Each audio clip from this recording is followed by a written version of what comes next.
તમારો તો સબવેનો બિઝનેસ હતો, આ અચાનક ગેસ સ્ટેશન ક્યાંથી આવ્યું? અરે હું પાક્કો ગુજરાતી છું, અને પાક્કો ગુજરાતી જે હોય ને એ ફક્ત એક બિઝનેસમાં ઇન્વેસ્ટ ન કરે.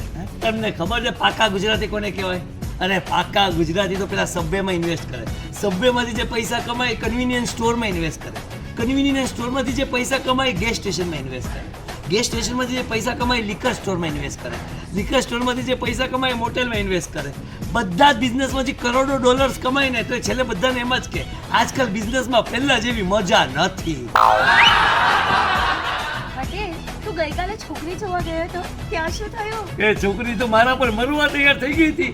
વાહ વાહ, સીધા થઈ ગઈ તારા પર. ના, એને કહ્યું હું મરી જઈશ પણ તમારી સાથે લગ્ન નહીં જ કરું. આમ તો પટેલ મને બહુ ગમે છે, બસ થોડું પેટ વધારે છે.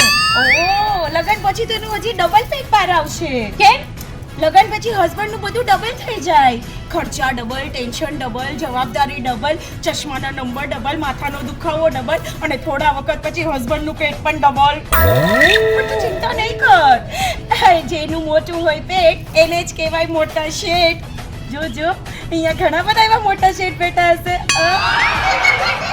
આજના જમાનામાં પત્નીને 100% ખુશ રાખવી શક્ય જ નથી. અરે તમે પત્ની માટે બેંક લૂંટીને આવો ને તોય તમને સંભળાવે SBI બેંક નથી લૂંટવાની, RBI બેંક લૂંટવાની હતી. કેટલો સરસ જોક માર્યો ને. એને વાઈફ પર જોક માર્યો. એની વાઈફ તું જ છે.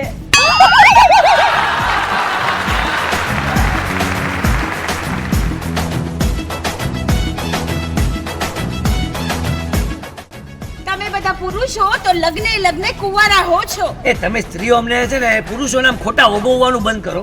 એમાં પાછા અમે ગુજરાતી પુરુષો તો બધા પત્ની વ્રતા હોઈએ છે. પત્ની વ્રતા ક્યારે કોઈ ગુજરાતી પુરુષને 2 પત્ની વાળો જોયો છે? અરે ગુજરાતી પુરુષ માટે તો 1 પત્ની અને 2 લફડા એટલે ભયો. તમને ખબર છે આની પહેલા હું 49 છોકરીઓ જોઈ ચૂક્યો છું. શું વાત કરો છો?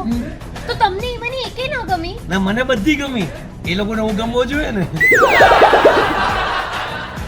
ફ્રેન્ડ્સ, ફાફડા જલેબી ને વાઈફ હેપી તો લાઈફ હેપીમાં તમે બહુ મજા કરી હતી, રાઈટ?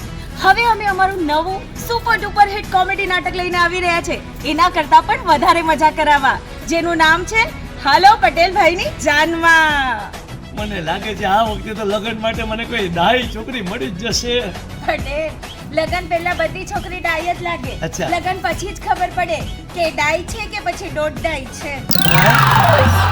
તૈયાર થઈ જાવ, ખડખડાટ હસવા, મોજ કરવા, જલસો કરવા, વન્સ મોર ની ચીસો પાડવા માટે અમે આવી રહ્યા છે અમારું બ્લોકબસ્ટર હિટ કોમેડી નાટક લઈને, જેનું નામ છે હાલો પટેલભાઈની જાનમાં.